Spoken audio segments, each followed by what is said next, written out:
खूबसूरत है वो इतना के सहा नहीं जाता, कैसे हम खुद को रोक लें रहा नहीं जाता।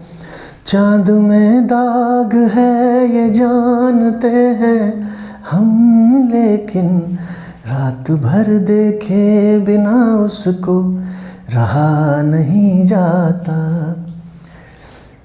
बात तो सही है भाई, लेकिन बच्चों अभी आपको अपने आप को रोकना होगा हर तरीके से, है ना। आपको पढ़ाई पे ध्यान देना पड़ेगा, आपको पढ़ना ही होगा, ठीक है। पढ़ाई नहीं करोगे बेटे तो आप चीज़ों को समझ नहीं पाओगे, आगे नहीं बढ़ पाओगे, एग्ज़ाम में कोई अच्छे मार्क्स नहीं आएंगे, ठीक है। बहुत सारी दिक्कत है, इसलिए अभी आप अपने आप को बस पढ़ाई पे ध्यान देना है, आपको अपने आप को पढ़ाई पे एकदम फोकस करना है, ठीक है। तो देखो एक बढ़िया सवाल कराता हूँ मैं आपको, एक बढ़िया सवाल जिससे आपका प्रोजेक्टाइल का और इंक्लाइंड प्लेन का कॉन्सेप्ट और कोलिजन का कॉन्सेप्ट काफ़ी हद तक क्लियर होगा। इस सवाल में 2-3 बातें हम मिक्स करेंगे, एक कोलिजन, इलास्टिक कोलिजन, दूसरा इंक्लाइंड प्लेन और तीसरा आपका प्रोजेक्टाइल का, एक तरह से, है ना। देखो तो एक पार्टिकल है जिसको हमने यहाँ से ड्रॉप किया है। कितनी हाइट से ड्रॉप किया हमने इसको? 2 मीटर हाइट से हमने ड्रॉप किया है। तो बेटे 2 मीटर हाइट से ड्रॉप करके पार्टिकल यहाँ पे आएगा और यहाँ से टकरा के फिर ये पार्टिकल कुछ इस तरीके से यहाँ पे मूव करेगा, ठीक है। तो हमको ये करना है कितना डिस्टेंस ये ट्रेवल करेगा, ये कितना डिस्टेंस ट्रेवल करेगा डी, ये हमको बताना है।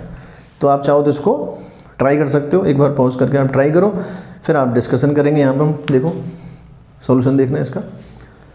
तो चलो अब हम इसके करते हैं। तो बेटे ये हमारा जब हमें वापस गिरा तो ये जो स्पीड है इसकी, यहाँ से 2 मीटर से जब गिरा होगा तो इसका स्पीड कितना होगा यहाँ पे? v² = u² + 2gh।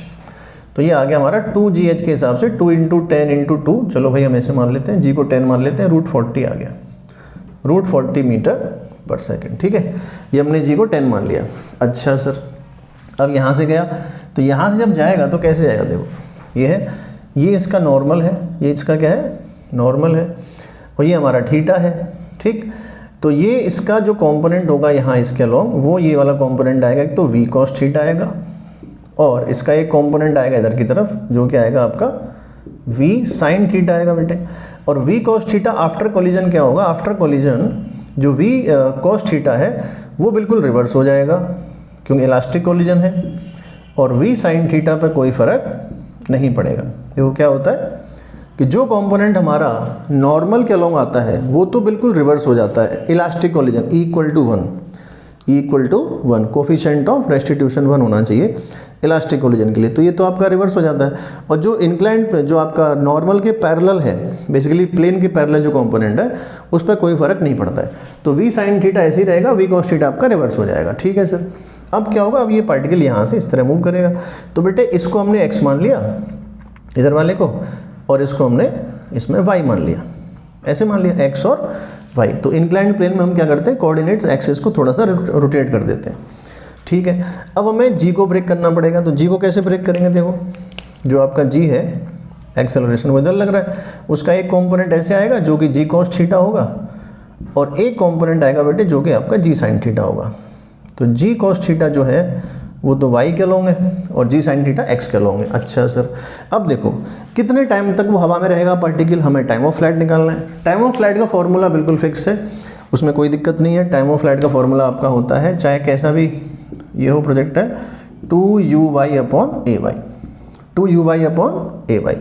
अब uy कितना है सर हमारा? ये है आपका 2v cos theta upon ay कितना है? g cos theta.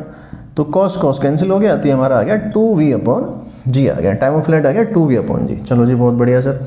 x निकालते हैं, x = क्या होगा बेटे? ux time of flight uxt + ½ axt का होल स्क्वायर, ठीक। तो कितना आ जाएगा ये? ux कितना है यहाँ पर? ux हमारा है v sin theta, v sin theta into time of flight, time of flight चलो रख देते हैं यहाँ पर हम लोग, 2v/g ये हो गया, plus 1/2 g sin theta into time of flight 2v/g का होल स्क्वायर, ठीक है।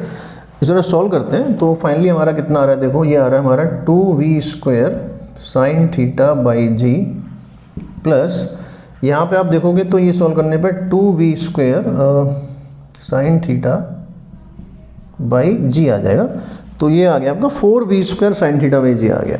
कितना आ गया? 4v square sine theta by g आ गया finally, 4v square sine theta by g आ गया। ठीक है, अब हमें पता है कि थीटा हमारा 30 डिग्री दे रखा है तो उसको रख देते हैं, और वेलोसिटी v स्क्वायर पता है हमको, तो बेटे हमारा x कितना आ जाएगा, ये आ जाएगा आपका 4 इंटू 40 इंटू 1/2/10। तो सॉल्व करते हैं तो ये आपका 0 0 कैंसिल, 16/8 मीटर आ गया। कितना आ गया, 8 मीटर आ गया। तो जो हमारा जो d है यहाँ पर, जो हमने x बोल दिया उसको, दैट इज 8 मीटर।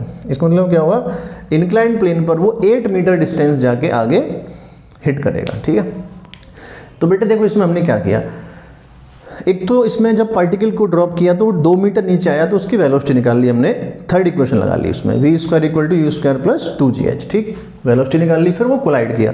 जब कोलाइड करता है तो आपको ध्यान रखना है कि नॉर्मल ड्रॉ करना है पहले आपको सरफेस का। ये सरफेस ये है, इसका नॉर्मल ऐसे आएगा परपेंडिकुलर, फिर हमें उसके अलोंग ब्रेक करना है वेलोसिटी कंपोनेंट्स को, नॉर्मल के अलोंग और नॉर्मल के परपेंडिकुलर, मतलब प्लेन के पैरेलल। ठीक, जो नॉर्मल के अलोंग कंपोनेंट है वो चेंज होता है। कैसे चेंज होता है, कोफिशिएंट और डिस्ट्रीब्यूशन के हिसाब से। E इक्वल टू, अगर इलास्टिक कोलिजन है तो वो जस्ट रिवर्स हो जाता है, इक्वल, जैसे यहाँ पे था इलास्टिक कोलिजन था, जस्ट रिवर्स हो गया, v cos थीटा वापस रिवर्स हो गया, और v sin थीटा आपका आगे की तरफ आ गया। ठीक है, अब बस उसके बाद हमें करना था तो टाइम ऑफ फ्लाइट हमेशा निकलती है y कंपोनेंट से, तो 2u/a/y, ये ध्यान रखना है, 2u/a/y। ठीक, और रेंज आपकी निकलती है x कंपोनेंट से। इंक्लाइंड प्लेन पे क्या होता है, जो ग्रेविटी होती है ना, नॉर्मल प्लेन पे क्या होता है कि ग्रेविटी का एक ही कंपोनेंट आता है वर्टिकल डायरेक्शन में। ठीक है, x में नहीं आता। यहाँ पर क्योंकि हमने प्लेन के अलोंग लिया है x और y, तो ग्रेविटी को ब्रेक करना पड़ता है आपको। तो ये ध्यान रख लो, ग्रेविटी का कंपोनेंट जो आता है इसके अलोंग g cos थीटा और ये g sin थीटा आता है। अगर आपने पढ़ा हुआ है तो कोई दिक्कत ही नहीं है। ठीक है, आप कंपोनेंट ब्रेक कर सकते हो आराम से। तो ये वाला कंपोनेंट आपका y में और ये वाला कंपोनेंट आपका x में आ गया। उसके बाद तो आपको पता ही है कैसे करना है, x equal to ut plus half at square. So it's very good question for concept clarity. आप इसको देखो, करो एक बार, यहाँ देखो, अगर हो गया तो अच्छी बात है, दोबारा से करो एक बार। ठीक है, ऐसे ही सीखना है बेटे आपको, बस आप पढ़ते रहो, सीखते रहो और लगे रहो, और हमारे चैनल को सब्सक्राइब कर लो, नोटिफिकेशंस को ऑन कर लो, ताकि आपकी पढ़ाई अच्छी चलती रहे। यहाँ पर पूरी फिजिक्स पढ़ने वाले हम, धीरे धीरे धीरे धीरे सब पढ़ने वाले हैं। Tough question, easy question, moderate question, पहले हम क्वेश्चंस करने वाले हैं, फिर हम थ्योरी भी पढ़ेंगे सारी बेसिक्स से पूरा। ठीक है, सारा पढ़ने वाले हैं अपन, IIT नीट 11th 12th सब कुछ पढ़ेंगे धीरे धीरे करके। ठीक है, चलो मिलते हैं नेक्स्ट क्वेश्चन के साथ, बाय।